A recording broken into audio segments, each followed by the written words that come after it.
All right, so let's continue our discussion of polynomial functions. And in this video, I want to talk about determining what the end behavior of a polynomial is. We talked a little bit about this in the last video. I graphed 4 functions for you, just a quick sketch.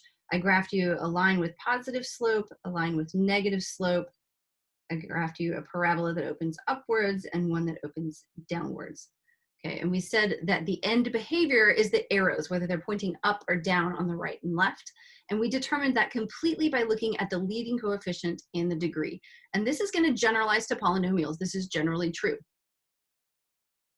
All right, so when you have an even degreed polynomial with a positive leading coefficient, it's going to behave like a parabola. That's an even degreed polynomial, x squared, with a leading coefficient that's positive. It opens upwards.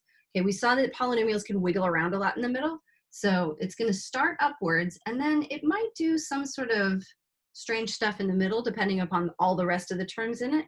But then in the end, it's going to end up high. So we say that this graph starts high and ends high.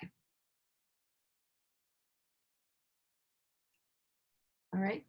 Now, if it's an even degree, let's stay in that column, but we give it a negative leading coefficient, it's going to do like the negative x squared, start low and end low.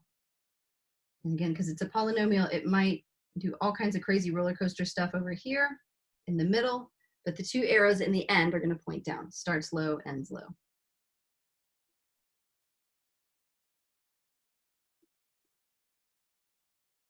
All right, for the odd degrees, we're going to use the lines to help us remember this. Remember mx plus b, the x to the first power is the highest exponent. That's an odd number. Okay, so if you have an odd degree polynomial with a positive leading coefficient, that's going to be like your positive slope line. Okay, it's going to start down low, and then it's going to do something in the middle, and then it's going to end up high.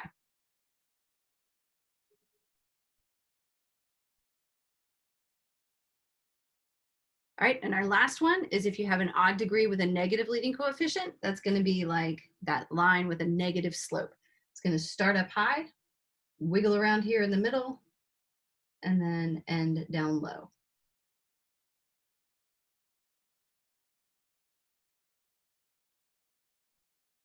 Okay, so you can have this chart on hand anytime you want when you're talking about polynomials, or you could just kind of remember the graphs of lines and parabolas, which we're already pretty familiar with. All right, so here's 2 of our polynomials from the last video where we determined the degree and the leading coefficient, and we just want to use that information to determine the end behavior. All right, so I've got f of x equals 2x cubed minus, who cares, right? We're doing end behavior. We only care about that leading term. We know that our degree is odd, the x cubed, and that our leading coefficient is positive.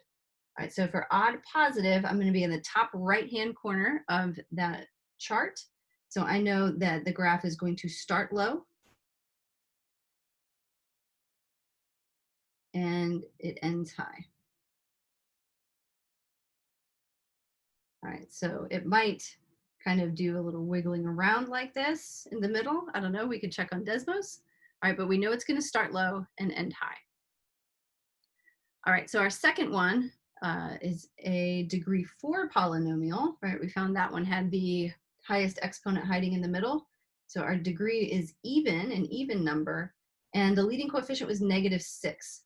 All right, so it's an even degree negative leading coefficient. So that's going to put us in the bottom left-hand corner of our chart where it says we're going to start low and it's going to end low. And off the top of my head, I have no idea what this thing looks like. Okay, so it might kind of come up and wiggle around like that, maybe. All right, but I know for certain it's going to start low and end low. All right, so that's all we need to get out of the videos. We're going to talk about the intercepts of a polynomial when we meet together in class.